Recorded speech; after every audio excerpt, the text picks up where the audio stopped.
Hello everyone, आप देख रहे हैं फिनिश्ड इंडिया। ये डायरेक्ट खबरों की ओर शुरू क्या करते हाल है। हैं। तारीख आज 12 सितंबर 2025 दिन शुक्रवार, हिंदी तिथि पंचमी। और आइए बात करते हैं आज के मुख्य समाचार में देश भर की तमाम बड़ी खबरों पर नजर डालते हैं। देखिए, पहली खबर, भारत में यूनिकॉर्न स्टार्टअप पर एक रिपोर्ट सामने आ रही है कि इस साल 2025 में टोटल 11 स्टार्टअप यूनिकॉर्न बने, लेकिन सरकार के न्यू गेमिंग एक्ट के बाद ड्रीम 11 समेत 4 गेमिंग कैटेगरी के स्टार्टअप इस सूची से बाहर हो गए। ड्रीम 11 गेम्स 24/7 समेत 4 स्टार्टअप इस यूनिकॉर्न लिस्ट से बाहर हुए हैं। और वहीं देखिए, रुपीज वर्सेस डॉलर पर रिपोर्ट आ रही है कि डॉलर के मुकाबले रुपये में भारी गिरावट का सिलसिला अभी भी जारी है। नए सर्वकालिक निचले स्तर पर 88.47 पर पहुंच चुका है रुपया। डॉलर के मुकाबले रुपया बहुत ज्यादा कमजोर होता जा रहा है। चलिए खबर देखिए, भारत मेक्सिको के साथ व्यापारिक संबंध और मजबूत करेगा। देश के वाणिज्य मंत्री पीयूष गोयल बोले कि दोनों देश मिलकर लिखेंगे साझेदारी की नई कहानी है। उद्योग मंत्री पीयूष गोयल ने मेक्सिको के व्यापार समन्वय परिषद के अध्यक्ष के साथ द्विपक्षीय संबंधों के विस्तार पर चर्चा की। चलिए खबर आ रही है कि 15 अक्टूबर तक बढ़ाई जा सकती है ITR फाइल करने की तारीख, क्योंकि ITR और टैक्स ऑडिट डेडलाइन बढ़ाने की मांग अब और तेज होती जा रही है। एसोसिएशन ने मांग की है कि 15 सितंबर जो अभी लास्ट डेट है उसको बढ़ाकर 15 अक्टूबर किया जाए, 1 महीने की और मोहलत दी जाए। हालांकि अभी तक सरकार ने ऑफिशियल अनाउंसमेंट नहीं किया है, लेकिन अगर एसोसिएशन की मांग को सरकार द्वारा मान ली जाती है तो ये तारीख बढ़ाने की संभावना है। चलिए अगला अपडेट देखिए, GST 2.0 रिफॉर्म के बाद आम जनता के प्रति जवाबदेही और विकास के प्रति प्रतिबद्धता सुनिश्चित करने के लिए सरकार अब नया प्लान कर रही है। महंगाई पर नियंत्रण की नई रणनीति भी बनाई जा रही है। देखिए, इसके लिए एक तो सरकार ने कंपनियों से सामानों की नई कीमतों की लिस्ट भी मांगी है और कहा कि ग्राहकों को कटौती की गई नई और पुरानी कीमतें दोनों दिखाएं। GST 2.0 जो कि 22 सितंबर से लागू होने वाला है, उससे पहले सरकार ने मार्केट में प्रोडक्ट्स बनाने वाली कंपनियों से उनके उत्पादों की नई लिस्ट मांगी है। कंपनियों से सरकार ने कहा कि दुकानों, शोरूम्स पर GST कटौती के बाद नई और पुरानी कीमतें दिखाएं। रिपोर्ट आ रही है दोस्तों की GST रिफॉर्म की वजह से 30 से 35 रुपए तक सस्ती हो सकती है सीमेंट की बोरी भी, जिससे मकान निर्माण की लागत घटेगी, रियल एस्टेट इंडस्ट्री को बढ़ावा मिलेगा। हालांकि नई GST दरों से पैकेज्ड दूध की कीमतों पर कोई असर नहीं पड़ेगा, लेकिन UHT दूध सस्ता होगा। तो कहने का मतलब ये है कि GST बदलाव के बाद भी अमूल वगैरह ये जो डेयरी कंपनियों के पैकेज्ड मिल्क आते हैं उनकी रेट्स में कोई गिरावट देखने को नहीं मिलेगी। लेकिन GST दरों में बड़े बदलाव से गेहूं, चावल, आटा, छेनी, पनीर, दवाइयां, जो अनपैकेज्ड दूध वगैरह है, ये सारी खाने पीने की चीजें बिल्कुल टैक्स फ्री हो जाएगी। हेल्थ और लाइफ इंश्योरेंस तथा शिक्षा से जुड़ी वस्तुओं पर भी अब GST नहीं लगेगा। हालांकि पैकेज्ड दूध के अलावा अमूल, बिस्लेरी, डाबर समेत आपके घर आने वाले सभी तरह के प्रोडक्ट सस्ते होंगे जो हमारे रोजमर्रा की लाइफ में काम आते हैं, कोलगेट, टूथपेस्ट वगैरह, ब्रश वगैरह। तो अब इंडस्ट्री की कंपनियों ने भी आम लोगों को, आम उपभोक्ताओं को ये GST कटौती का लाभ पहुंचाने का वादा किया है। और एक रिपोर्ट सामने आ रही है कि ऑटोमोबाइल उद्योग में भी GST सुधार से मेक इन इंडिया को नई रफ्तार मिलेगी। रिपोर्ट्स में बताया गया है कि भारत का ऑटो उद्योग मैन्युफैक्चरिंग, बिक्री और फाइनेंसिंग, रख रखाव में प्रत्यक्ष अप्रत्यक्ष रूप से यानी डायरेक्टली इनडायरेक्टली 3.5 करोड़ से भी ज्यादा नौकरियों का सृजन करता है। तो इस सेक्टर को बूस्टअप मिलेगा, क्योंकि सरकार ने छोटी कारों वगैरह पर GST 28 से घटाकर 18% कर दिया है। वहीं रिपोर्ट में ये भी बताया गया कि GST सुधार से महंगाई 75 आधार अंक घटने और खपत में 1 लाख करोड़ की बढ़ोतरी की संभावना है। और ऑटो इंडस्ट्री में कटौती से जो हीरो होंडा वगैरह इनकी स्प्लेंडर, साइन जैसी बाइक्स जो आती हैं, 2 व्हीलर, वो भी 10,000 रुपए तक सस्ती होगी। हालांकि लग्जरी कैटेगरी पर टैक्स बढ़ने की वजह से हिमालयन, शॉटगन जैसी गाड़ियां 40,000 रुपए तक महंगी होगी, क्योंकि 350 सीसी से ज्यादा वाली बाइक्स को अब सरकार ने लग्जरी कैटेगरी में गिन लिया है। तो ऑल ओवर रिपोर्ट्स में बताया गया कि GST कटौती से देश की GDP यानी इकोनॉमी को भी बूस्टर मिलेगा और आम उपभोक्ताओं के हाथ में 3 लाख करोड़ रुपए की बचत आएगी। रेटिंग एजेंसी इक्रा की तरफ से भी सरकार के नए GST रिफॉर्म के बाद GDP ग्रोथ रेट में गिरावट के अनुमान को बदल दिया है और इस अनुमान को बढ़ाकर 6.5% कर दिया है। फिच के बाद इक्रा ने भी इंडिया की GDP ग्रोथ पर अपने अनुमान में बढ़ोतरी की है। चलिए दोस्तों अगली बड़ी खबर देखिए, एक चौंकाने वाली रिपोर्ट सामने आ रही कि भारत में टीवी से भी ज्यादा रील्स को देख रही है जनता। सर्वे के जरिए इंस्टाग्राम की पेरेंट कंपनी मेटा ने यह बड़ा दावा किया है कि इंस्टाग्राम रील्स भारत में सबसे ज्यादा देखे जाने वाला शॉर्ट वीडियो प्लेटफॉर्म बन चुका है। आजकल लोग बाग टीवी वगैरह सीरियल भी कम देखते हैं और रील्स ज्यादा देखते हैं। चलिए अगली खबर देखिए, ऑनलाइन गेमिंग कंपनी जूपी ने भी अब 30% कर्मचारियों को निकाला। इससे पहले MPL, पोकरबाजी जैसी कंपनियां भी अपने एम्प्लॉइज की छटनी कर चुकी हैं। हाल ही में जो भारत में रियल मनी गेमिंग पर सरकार ने बैन लगाया था, तो उसके बाद ऑनलाइन गेमिंग प्लेटफॉर्म कंपनियां जो है अपने कर्मचारियों को नौकरी से निकाल रही हैं। चलिए अगली बड़ी खबर देखिए दोस्तों, नेपाल में जो हिंसा की स्थितियां चल रही हैं, इस बीच अब खबर है कि नेपाल में अंतरिम प्रधानमंत्री के लिए JNG में ही प्रदर्शनकारियों में झड़प हो गई। मतलब अभी जो आंदोलन करने वाले युवा हैं, वो खुद ही अब 2 गुट में बदल गए हैं। एक गुट तो बोला कि सुशीला कार्की भारत समर्थक हैं, तो हमें नेपाल की प्रधानमंत्री के रूप में वो मंजूर नहीं है। तो वहीं एक गुट ने बालेन शाह का समर्थन किया। नेपाल में हिंसा के बाद अब नए प्रधानमंत्री को लेकर आखिरकार घमासान मचा हुआ है। वहीं कुछ सोशल मीडिया पर वीडियो फुटेज सामने आ रही कि नेपाल में दुम दबाकर भागते नजर आए राजनेता। जब हेलीकॉप्टर में बैठने की जगह नहीं मिली, रास्ता नहीं मिला, तो हेलीकॉप्टर पर रस्सी पर टांग कर लटके और राजनेता देश छोड़कर भाग गए। प्रधानमंत्री, वित्त मंत्री समेत सभी के सभी बाहर निकल गए। वहीं देखिए, नेपाल में फंसे भारतीयों की आप बीती। 3 दिन से एयरपोर्ट में कैद हैं। लोग बोले कि हर तरफ फायरिंग हो रही है, भूखे बढ़ने की नौबत आ गई, बस पर भी पत्थरबाजी की जा रही है। और वैसे अभी नेपाल में फंसे पंजाब के 92 लोगों को वापस भारत लाया गया आगजनी और कर्फ्यू के बीच भेरवा बॉर्डर पार किया उन्होंने। अमृतसर से जनकपुर धाम गए थे। तो ये अभी नेपाल आंदोलन की स्थितियां चल रही हैं। हालांकि अभी तक भी नए प्रधानमंत्री को लेकर कोई फाइनल डिसीजन नहीं लिया गया। चलिए अगली खबर देखिए। उत्तर प्रदेश के वाराणसी काशी में पीएम मोदी और मॉरिशस के प्रधानमंत्री ने मुलाकात की। दोनों देशों के बीच द्विपक्षीय संबंधों को मजबूत करने पर जोर दिया। वाराणसी में पीएम मोदी बोले कि भारत और मॉरिशस पार्टनर नहीं बल्कि परिवार है। और पीएम मोदी के स्वागत में जो इतनी भीड़ उमड़ी उसको देखते हुए मॉरिशस के पीएम राम गुलाम ने कहा कि आप यूं ही बड़ी जीत दर्ज नहीं करते हैं। मॉरिशस के पीएम भी विश्व प्रसिद्ध गंगा आरती में शामिल हुए, क्रूज पर सवार होकर आनंद लिया। वहीं इस दौरे के दौरान भारत मॉरिशस को $680 मिलियन का आर्थिक पैकेज भी देगा। और भी दोनों देशों के बीच 7 अहम समझौतों पर हस्ताक्षर हुए हैं। चागोस समझौते को लेकर भी मॉरिशस को बधाई दी। हिंद महासागर क्षेत्र में भी भारत और मॉरिशस में घनिष्ठ सहयोग बढ़ेगा। भारत मॉरिशस दोनों देशों के बीच द्विपक्षीय वार्ता हुई। दोनों देशों के व्यापारिक रिश्तों को मजबूत करेगा। IIA उद्यमियों की भी बैठक हुई। काशी में भारत और मॉरिशस दोनों ने ऐतिहासिक फैसला भी लिया। स्थानीय मुद्रा में कारोबार से टूटेगा डॉलर का वर्चस्व। दरअसल वाराणसी में भारत मॉरिशस के बीच ये व्यापार को लेकर अहम फैसला हुआ। अब वैश्विक कारोबार आपसी मुद्रा में होगा, जिससे डॉलर पर निर्भरता कम होगी। और देखिए काशी में मॉरिशस के पीएम ने उठाया डिएगो गार्सिया का मुद्दा,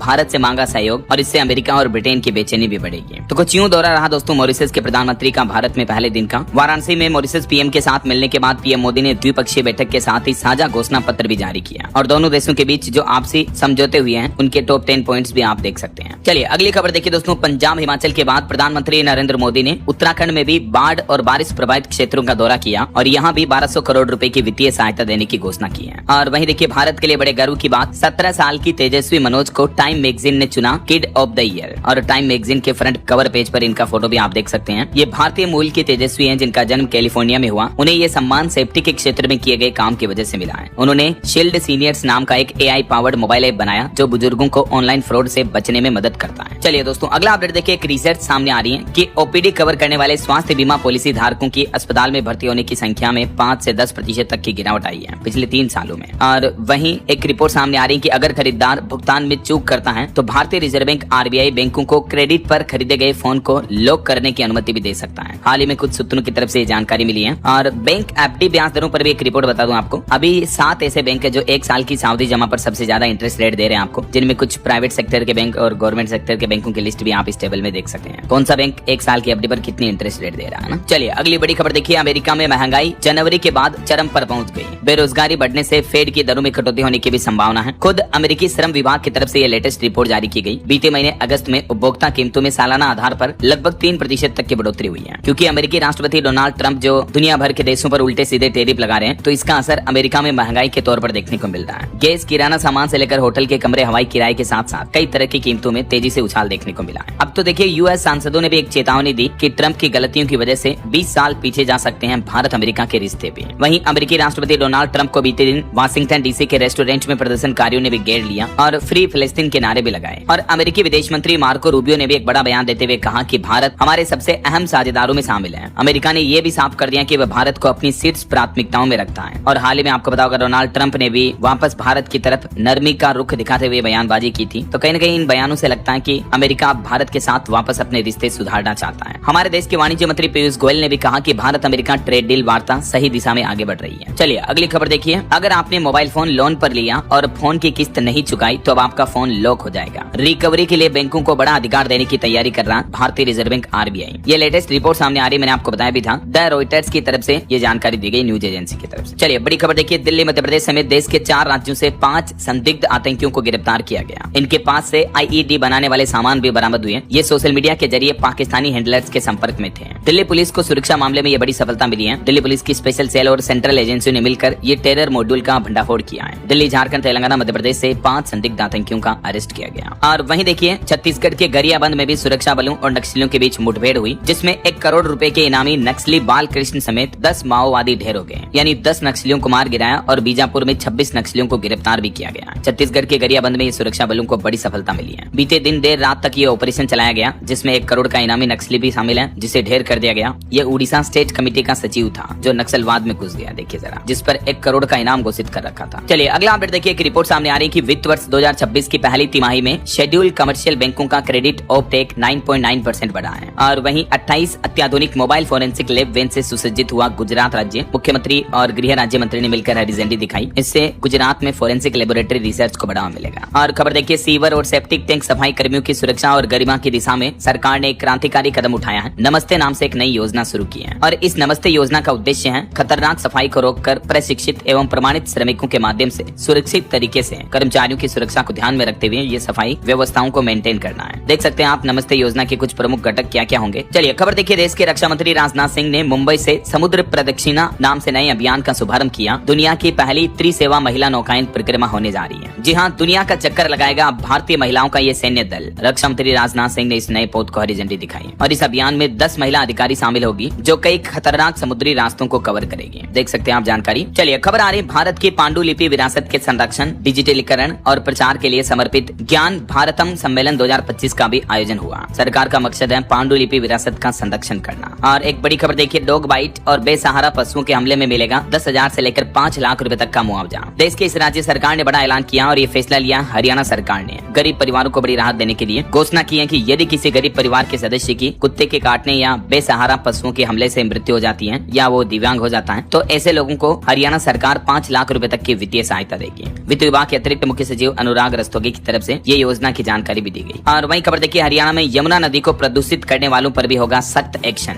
8 नए CETP स्थापित करेगी अब हरियाणा सरकार। CETP यानी कॉमन इन्फ्लुएंट ट्रीटमेंट प्लान बनाए जाएंगे जिनका मकसद है यमुना नदी में फैलने वाले प्रदूषण पर रोक लगाना। हरियाणा के मुख्यमंत्री नायब सिंह सैनी सरकार की तरफ से ये अहम फैसला लिया गया है। और वहीं देखिए दोस्तों, अमेरिकी टैरिफ की वजह से राजस्थान में 350 फैक्ट्रियों पर ताले लग सकते हैं क्योंकि अमेरिका के 50% टैरिफ की वजह से राजस्थान की कई वलून और यार्ड यानी सूत इंडस्ट्री अब कमजोर पड़ गई है। कई फैक्ट्रियां बंद होने के कगार पर हैं। 1 से 1.25 लाख मजदूर और भेड़ पालकों के सामने भी रोजगार का संकट खड़ा हो गया है। बताया जा रहा है कि अमेरिकी टैरिफ से 200 करोड़ का ऑर्डर रुक चुका है। वुलन यार्ड इंडस्ट्री 70% तक घटी है। तो कहीं न कहीं अमेरिका के टैरिफ के साइड इफेक्ट भी देखने को मिल रहे हैं। और खबर है, उद्योगपति अनिल अंबानी पर एक और केस दर्ज हुआ। CBI की शिकायत पर ED ने मामला दर्ज किया। SBI से 29 करोड़ लोन फ्रॉड का आरोप है। वहीं देखिए, CRPF के जवान बोले कि राहुल गांधी सुरक्षा प्रोटोकॉल नहीं मानते हैं। उन्होंने कांग्रेस अध्यक्ष मल्लिकार्जुन खड़गे को एक पत्र लिखा जिसमें लिखा कि राहुल गांधी बिना बताए विदेश चले जाते हैं। बीते 9 महीनों में 6 बार विदेश गए वो। तो ये बिना कहे विदेश यात्राओं के जरिए राहुल गांधी ने सुरक्षा प्रोटोकॉल का उल्लंघन किया है और ये उनके लिए भी चिंता का विषय है। CRPF के जवानों ने कांग्रेस अध्यक्ष मल्लिकार्जुन खड़गे को एक चिट्ठी लिखी है। CRPF ने कहा कि ऐसा बार बार करना राहुल की सुरक्षा के लिए खतरा हो सकता है। और खबर देखिए, कर्नाटक के शिवाजी नगर स्टेशन का नाम बदलकर सेंट मेरी करने का प्रस्ताव रखा गया। महाराष्ट्र के मुख्यमंत्री देवेंद्र फडणवीस बोले कि ये छत्रपति महाराज का अपमान होगा। कांग्रेस नेहरू के समय से शिवाजी के खिलाफ है। और बाढ़ के हालातों पर बड़ी खबर देखिए दोस्तों, मथुरा वृंदावन के आधे इलाके बाढ़ में डूबे हुए हैं। हरियाणा के भी गग्गर ड्रेन में दरार आई जिससे किसानों की 300 एकड़ फसलें डूब गई। तो वहीं छत्तीसगढ़ रायपुर में भी एयरपोर्ट नेविगेशन सिस्टम फेल हुआ। देश भर के कई राज्यों में अभी भी भारी बारिश और बाढ़ से हालात काफी गंभीर चल रहे हैं। आगे मैं आपको बताऊंगा पूरे मौसम समाचार विस्तार से। फिलहाल देखिए अगली खबर, सुप्रीम कोर्ट के CGI ने सुनवाई करते हुए कहा कि कोई भी कानून से ऊपर नहीं है। गवर्नर अगर बिल अटकाएंगे तो अदालत हाथ पर हाथ धरे नहीं बैठेगी। दरअसल सुप्रीम कोर्ट ने बीते दिन राष्ट्रपति और राज्यपाल की मंजूरी की डेडलाइन तय करने वाली याचिकाओं पर अंतिम दिन सुनवाई की और अभी फैसला सुरक्षित रख लिया है। तो जल्दी इस मुद्दे को लेकर सुप्रीम कोर्ट अपना फैसला सुनाएगी, है ना। और वहीं खबर देखिए, आम आदमी पार्टी सांसद संजय सिंह ने दावा किया कि उन्हें जम्मू श्रीनगर में नजरबंद कर लिया गया। फारूक को मिलने से रोका। आम आदमी पार्टी MLA की गिरफ्तारी के विरोध में प्रेस कॉन्फ्रेंस करने पहुंचे थे। उसके बाद इन्होंने आरोप लगाया कि इनको नजरबंद किया गया। और सुप्रीम कोर्ट ने देखिए महाराष्ट्र पुलिस को भी फटकार लगाई। कहा कि वर्दी पहनने के बाद जाति और धर्म से ऊपर उठकर काम करें। सुप्रीम कोर्ट बोला कि पुलिस कर्मी कभी जाति धर्म को ध्यान में न रखें। और महाराष्ट्र सरकार को आदेश दिया अकोला दंगों पर हिंदू मुस्लिम अफसरों को मिलाकर SIT बनाए। इन दंगों की जांच के लिए अब सुप्रीम कोर्ट ने महाराष्ट्र गवर्नमेंट को यह आदेश दिया है। और वहीं देखिए राहुल गांधी बोले कि वोट चोरी के विस्फोटक सबूत देंगे। यूपी रायबरेली में उन्होंने कहा कि हाइड्रोजन बम आएगा तो सब साफ हो जाएगा। मीडिया से बात करते हुए राहुल गांधी ने फिर से वोट चोरी का मुद्दा उठाया। और हाल ही में जो उपराष्ट्रपति चुनाव हुए उसमें भी अब क्रॉस वोटिंग को लेकर विवाद पैदा हो रहा है। TMC बोले कि बीजेपी ने विपक्षी सांसदों को 15 से 20 करोड़ में खरीदा। तो भाजपा ने कहा कि इंडिया गठबंधन में फूट है क्योंकि वोटिंग के नतीजों से पता चला कि कई सारे विपक्षी सांसदों ने भी NDA के फेवर में कैंडिडेट को वोट दिए। तो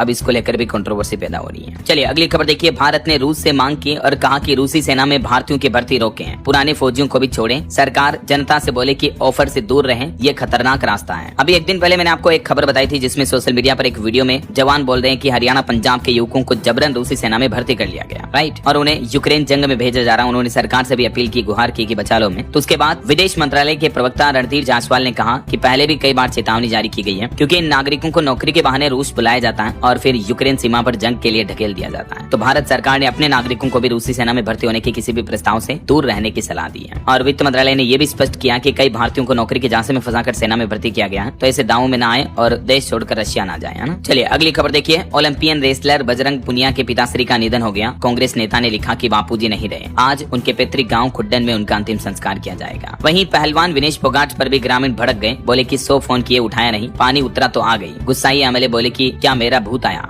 दरअसल हरियाणा के जिंद के जुलाना से कांग्रेस विधायक हैं पूर्व रेसलर विनेश फोगाट। इनको हल्के के दौरे के दौरान विरोध का सामना करना पड़ा। गाँव वालों ने जल भराव की समस्या को लेकर इनसे नाराजगी जताई। चलिए अगली खबर देखिए दोस्तों। हाल ही में मध्य प्रदेश के इंदौर के अस्पताल से जो मामला सामने आया था ना, चूहों के कुतरने से नवजात बच्चों की मौत हो गई थी, तो इस मामले पर हाईकोर्ट नाराज हुआ, सरकार से 5 दिन में स्टेटस रिपोर्ट मांगी। अस्पताल अधीक्षक बोले कि मैं बीमार हूँ, छुट्टी ली हुई है। एमपी इंदौर के एमवाई अस्पताल का ये मामला है। और पंजाब के मुख्यमंत्री भगवंत मान की भी अब सेहत बेहतर हुई, तो उन्हें अस्पताल से छुट्टी मिल चुकी है। बाहर निकलते ही हाथ हिलाकर अभिवादन किया। आज हाई लेवल मीटिंग भी बुलाई है। वहीं रेलवे का प्लान देखिए, कश्मीर के लिए पार्सल स्पेशल ट्रेन चलाने का ऐलान किया है। हरियाणा दिल्ली को मिलेगा ताजा सेब। सुबह 3 बजे अंबाला पहुंचेगी ये ट्रेन। पार्सल ट्रेन चलेगी, मतलब मालगाड़ी की तरह ये रेल सेवा होगी। भारतीय रेलवे ने कश्मीर घाटी के छोटे किसानों को भारत के अन्य राज्यों से जोड़ने के लिए ये नई ट्रेन सेवा शुरू की है। इसकी टाइमिंग वगैरह भी आप देख सकते हैं। और वहीं खबर देखिए, हिमाचल प्रदेश सरकार ने मस्जिद विवाद में अर्ध पिंडदान किया। पहली वर्षगांठ पर हिंदू संगठनों ने प्रदर्शन किया। 11 सितंबर को प्रतिरोध दिवस के रूप में मनाया जाएगा। दरअसल हिमाचल प्रदेश की राजधानी शिमला के मस्जिद विवाद की पहली वर्षगांठ को लेकर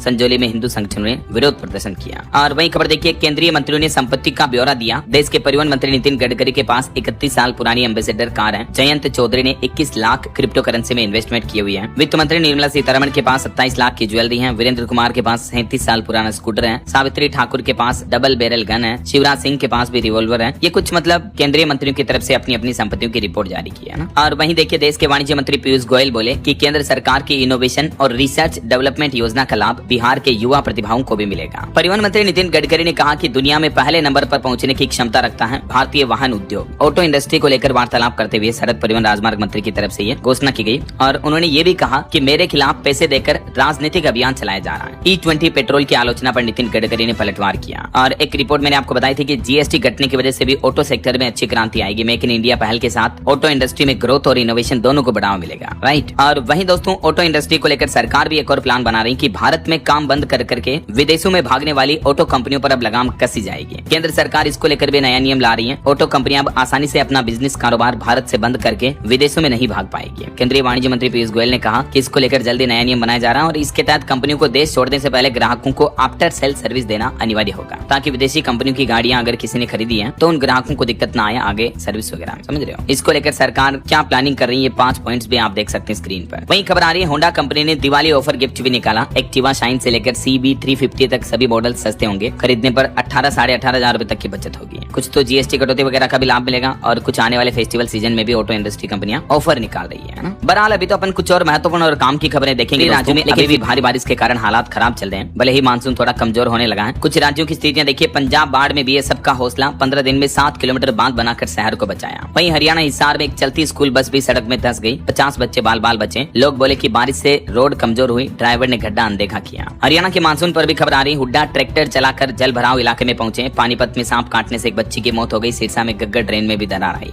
वहीं बिहार में भी पटना समेत 9 जिलों में बारिश का दौर जारी है। बेगूसराय में सड़कों पर आ गई गंगा नदी बहकर। बगहा में गंडक बराज के भी गेट खोले गए। बिहार के निचले इलाकों में अभी भी भारी बारिश का अलर्ट है। बिहार के 13 जिलों में अगले 24 घंटों के दौरान बारिश का येलो अलर्ट जारी कर रखा मौसम विभाग ने। इधर मध्य प्रदेश में देखिए, मंडला, डिडोरी, अनूपपुर, बालाघाट में हेवी रेन की चेतावनी। मानसून ट्रफ एक्टिव हुआ लेकिन मध्य प्रदेश से अभी दूर है, तो नए सिस्टम तक मध्य प्रदेश में हल्की बारिश का दौर जारी रहेगा। हालांकि मध्य प्रदेश में भी जल्द ही नया सिस्टम एक्टिवेट होने के बाद बारिश और बढ़ेगी। और उत्तर प्रदेश के मानसून की स्थितियां देखिए, फर्रुखाबाद में हाईवे पर बाढ़ में एक युवक बह गया। वृंदावन में राधा रानी मंदिर तक जाने वाला रास्ता भी पूरा डूबा हुआ है। और पहाड़ी राज्य हिमाचल प्रदेश के मानसून की भी स्थितियां देखिए, मनाली, बंजार में आज भी स्कूल कॉलेज बंद रखे गए हैं। डीसी की तरफ से ऑर्डर जारी किया गया। आज से 3 दिन बारिश की चेतावनी है। बाढ़ और बादल फटने, लैंडस्लाइड की वजह से इस मानसूनी सीजन में हिमाचल में 76 से ज्यादा लोगों की मौत हुई। और पंजाब में 13 तारीख के बाद फिर से भारी बारिश के आसार रहेंगे। बीएसएफ अधिकारियों ने बाढ़ से हुए नुकसान का जायजा भी लिया। हवाई सर्वेक्षण के बाद जालंधर में बैठक भी हुई। तो वहीं राजस्थान राज्य के अधिकतर जिलों में अब मानसून की बारिश का दौर थम चुका है। कई जिलों में तापमान में 1 से 4 डिग्री तक की बढ़ोतरी हुई, लेकिन 17 सितंबर के बाद राजस्थान में भी फिर से बरसात होने की संभावना है, क्योंकि राजस्थान में फिर से बारिश का नया दौर शुरू हो जाएगा। बाकी दोस्तों, स्काईमेट वेदर की रिपोर्ट के मुताबिक कर्नाटक, महाराष्ट्र, कोंकण, मुंबई वगैरह दक्षिणी भारत के इन राज्यों में सप्ताह भर तक बरसेंगे बादल। भारी बारिश के आसार भी रहेंगे, लेकिन उत्तर भारत में इस सप्ताह मानसून मौसम साफ रहेगा। अगले सप्ताह फिर से बारिश लौटेगी। देश की राजधानी दिल्ली में भी इस सप्ताह सूखा मौसम रहेगा। मानसून वापसी के आसार नहीं दिख रहे हैं। बाकी और भी अगले 24 घंटों के दौरान मौसम की संभावित गतिविधियां क्या रह सकती हैं, जिसकी जानकारी आप देख सकते हैं स्क्रीन पर। मौसम विभाग ने रेड अलर्ट किसी भी राज्य में जारी नहीं कर रखा। अभी केवल उड़ीसा राज्य में ऑरेंज अलर्ट की चेतावनी। बाकी मध्य भारत, दक्षिणी भारत और पूर्वी भारत के अधिकतर राज्यों में येलो अलर्ट है। बीते दिन पीएम मोदी भी उत्तराखंड आपदा प्रभावित इलाकों का हवाई सर्वेक्षण करने पहुंचे और 1200 करोड़ के राहत पैकेज का भी ऐलान किया, मैंने आपको बताया था। चलिए मौसम के बाद अब अपन आज के सराफा बाजार पर नजर डाल लेते हैं। देखिए सोना 538 रुपए सस्ता होकर अभी 1,09,097 रुपए प्रति 10 ग्राम पहुंच चुका है और चांदी में भी मामूली 99 रुपए की कटौती हुई और अभी चांदी की रेट 1,24,499 रुपए प्रति किलो चल रहे हैं। वैसे इसी साल 2025 में अब तक सोना 33,000 और चांदी 38,000 रुपए तक महंगी हो चुकी है। बाकी और भी अलग अलग कैरेट के हिसाब से गोल्ड की प्राइस आप देख सकते हैं इस टेबल में। ओके, और चलिए कुछ मार्केट अपडेट्स पर भी नजर डाल लेते हैं। देखिए बीते दिन भी भारतीय शेयर बाजार में तेजी देखी गई। 123 अंक चढ़कर सेंसेक्स 81,548 पर बंद हुआ। निफ्टी में भी 32 अंक की तेजी रही। वहीं निवेशकों के लिए भी खबर है, टाटा कैपिटल का आईपीओ अक्टूबर में लॉन्च हो सकता है और ये इस साल 2025 का सबसे बड़ा आईपीओ होगा। और देखिए इलोन मस्क ने फिर हासिल किया सबसे अमीर व्यक्ति का ताज, चंद घंटों में ही फिसले ओरेकल के सह संस्थापक एलिशन।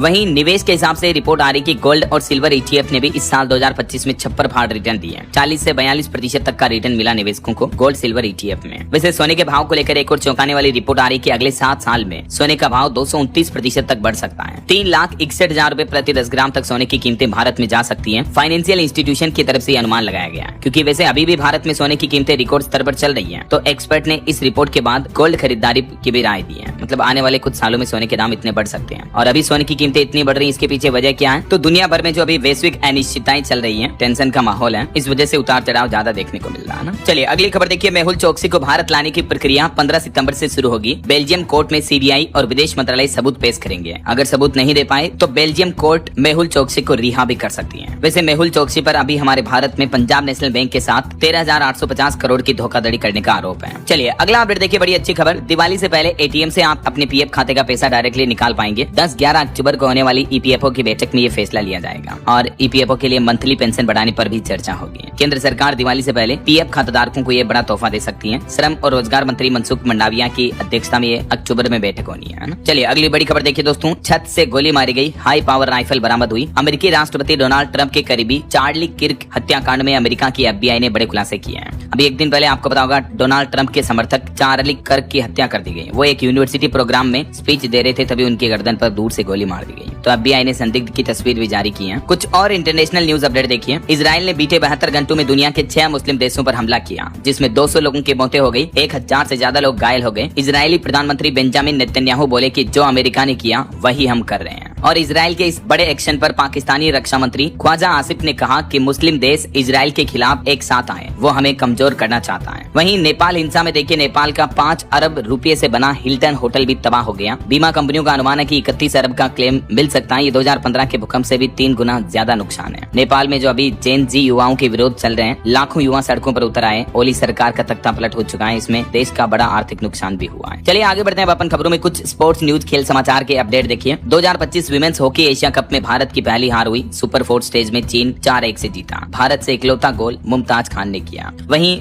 वर्ल्ड आर्चरी चैंपियनशिप में दीपिका व्यक्तिगत वर्ग में भी हारी। और Bharat Pakistan Asia cup match की टिकट बिक्री कम हुई। सिंगल टिकट फॉर्मेट शुरू करने पर भी नहीं बिक रहे टिकट। और वैसे भारत पाकिस्तान के बीच मैच रोकने की मांग को लेकर भी सुप्रीम कोर्ट में याचिका लगाई, लेकिन सुप्रीम कोर्ट ने याचिका खारिज कर दिया। कहा कि ये सिर्फ एक मैच है। ये Asia cup match Bharat Pakistan के बीच 14 सितंबर को खेला जाएगा। और एशिया कप में भारत ने UAE को भी 9 विकेट से हराया। 58 रन का टारगेट 27 गेंदों में चेज किया। चलिए खेल समाचार के बाद आगे बढ़ते हैं अपन खबरों में। देखिए बड़ी खबर, मीडिया संगठनों को अब अनिवार्य रूप से रखना होगा fact check mechanism. Fake news लोकतंत्र के लिए काफी गंभीर खतरा है। तो सरकार की तरफ से सभी मीडिया न्यूज चैनलों को आदेश जारी किया गया। कहा कि अपना अपना फैक्ट चेकिंग सिस्टम बनाए, लोकपाल अनिवार्य रूप से नियुक्त करें। संसदीय समिति ने ये सिफारिश की। अब इसको लेकर मेजर रिपोर्ट संसद में पेश हो सकती है। और वही खबर है, अब 200 से अधिक उपग्रहों से मिलेगा भूमि अवलोकन डेटा। आपदा प्रबंधन और कृषि समेत कई सारे क्षेत्रों में मदद मिलेगी। इसके लिए भौगोलिक सूचना प्रणाली फर्म ESRI ने ध्रुव स्पेस के साथ एक समझौता किया है। तो किसान भाई लोगों को भी इससे फायदा होगा ना। और वही खबर देखिए, बॉलीवुड एक्ट्रेस ऐश्वर्या राय के पक्ष में आया दिल्ली हाईकोर्ट का फैसला। 72 घंटों के अंदर उनका AI जनरेटेड कंटेंट हटाने के निर्देश दिए।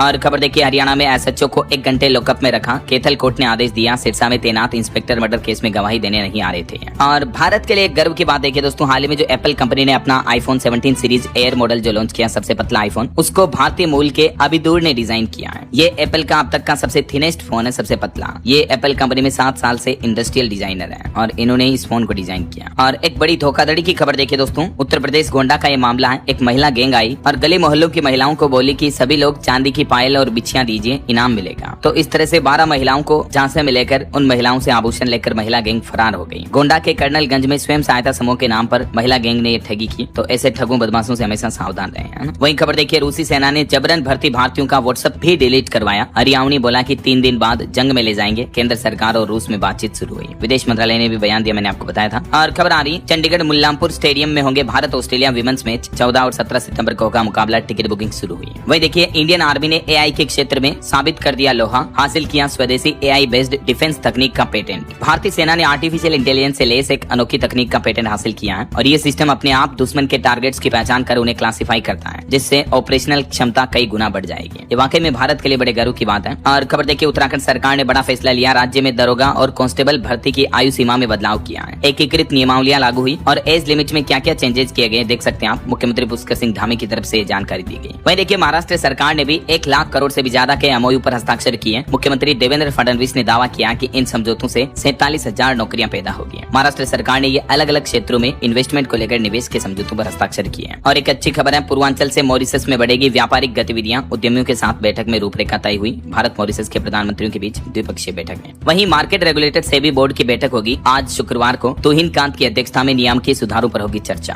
और भारत अमेरिका व्यापार समझौते का पहला चरण भी नवंबर तक पूरा हो जाएगा, वाणिज्य मंत्री पीयूष गोयल ने संकेत दिए। वहीं जीएसटी रिफॉर्म्स को लेकर खबर है कि डीलरों पर न डाला जाए कंपनसेशन सेस का बोझ। ऑटोमोबाइल सेक्टर ने सरकार से ये भी अपील की है। इन्फ्लेशन यानी महंगाई पर एक रिपोर्ट सामने आ रही कि 9 महीने तक घटने के बाद अब देश में फिर से बढ़ सकती है खुदरा महंगाई दर। भारतीय रिजर्व बैंक आरबीआई की निचली सीमा से ऊपर निकल जाएगी मुद्रास्फीति। भले ही सरकार ने अभी जीएसटी में कटौती की है, लेकिन क्योंकि सब्जियों वगैरह की और रोजमर्रा की काम आने वाली कई किचन की सामानों की कीमतों में बढ़ोतरी हो रही, तो इस वजह से आने वाले समय में महंगाई के आंकड़े बढ़ सकते हैं ऐसा। और खबर देखिए, सुप्रीम कोर्ट ने कहा कि जल्दबाजी में फैसले देने से कमजोर होगा कानून का शासन। कोर्ट ने मृत्युदंड पाए गए दोषी को भी बरी किया। और खबर है, बदले जाएंगे राजस्थान के भी 2 रेलवे स्टेशनों के नाम। रेल मंत्री अश्विनी वैष्णव ने खुद ऐलान किया। एक तो जयपुर के गांधीनगर और खातीपुरा रेलवे स्टेशन का नाम बदलने की तैयारी कर रही सरकार। और बड़ी खबर देखिए, 650 करोड़ के फर्जी आईटीसी मामले में ईडी ने छापेमारी की। दिल्ली हरियाणा समेत तमाम राज्यों में दबिश दिए। वैज्ञानिकों का एक अध्ययन सामने आ रहा कि गोवा में मछलियों और शंख में मिला माइक्रो प्लास्टिक इंसानों के लिए भी घातक है। पाचन से लेकर इम्यून तक कमजोर हो जाता है। जो हम इंसान समुद्रों में भी प्रदूषण फैला रहे हैं, तो इस वजह से देखिए साइड इफेक्ट कितने गंभीर दिखने लगे हैं। और एक चिंताजनक रिपोर्ट देखिए कि अगर विकास मॉडल नहीं बदला गया तो ढह जाएगा हिमालय। वैज्ञानिकों ने अर्ली वार्निंग सिस्टम का जाल बिछाने की सलाह भी दी है। रिपोर्ट के मुताबिक उत्तराखंड और हिमाचल का लगभग 70% क्षेत्र भूस्खलन जोन में आता है और इसकी भार क्षमता बढ़ती जा रही है। तो विकास मॉडल बदलना होगा, वरना भविष्य में भूस्खलन की घटनाएं और बढ़ेगी। वैज्ञानिकों ने चेतावनी जारी की है ना। और वहीं खबर देखिए, आरएसएस प्रमुख मोहन भागवत 75 साल के हो चुके हैं। बीते दिन उनका जन्मदिन था। पीएम मोदी समेत कई बड़े दिग्गज नेताओं ने उनको शुभकामनाएं भी दी। और वहीं खबर देखिए, केंद्रीय मंत्री जेपी नड्डा ने मलेरिया और डेंगू की स्थिति समीक्षा की। मुख्यमंत्रियों से कहा 20 दिनों में बनाए कार्य योजना, क्योंकि हाल की बारिश में मच्छर बढ़ने लगे हैं, डेंगू मलेरिया का खतरा बढ़ गया है। तो सभी राज्यों को 20 दिनों में रोकथाम की कार्य योजना बनाने के निर्देश दिए हैं केंद्र सरकार ने।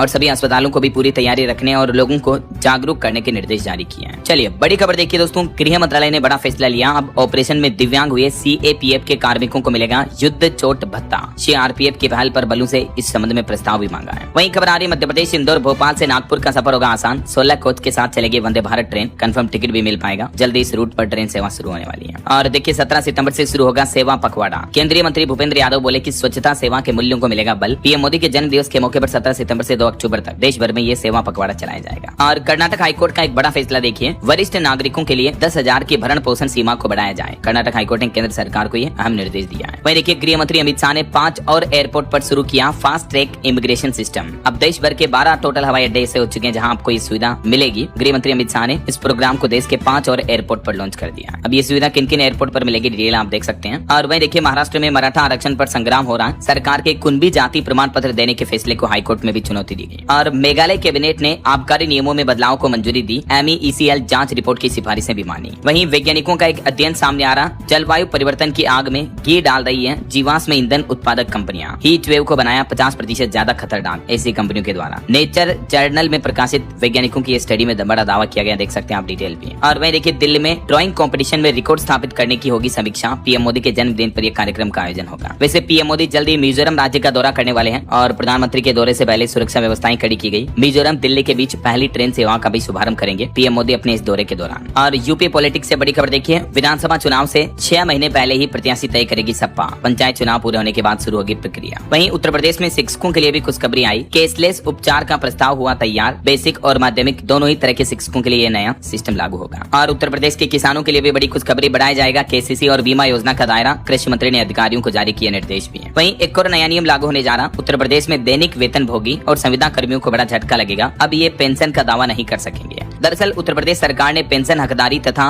विधि मान्यकरण अध्यादेश 2025 लागू किया है, जिसके मुताबिक अब दैनिक वेतन भोगी और संविदा पर कार्यरत कर्मचारी पेंशन पाने के लिए दावा नहीं कर पाएंगे। ये यूपी सरकार ने बड़ा संशोधन किया है। और वहीं यूपी में वन विभाग के श्रमिकों की भी सैलरी बढ़ाई गई। 3200 कर्मचारी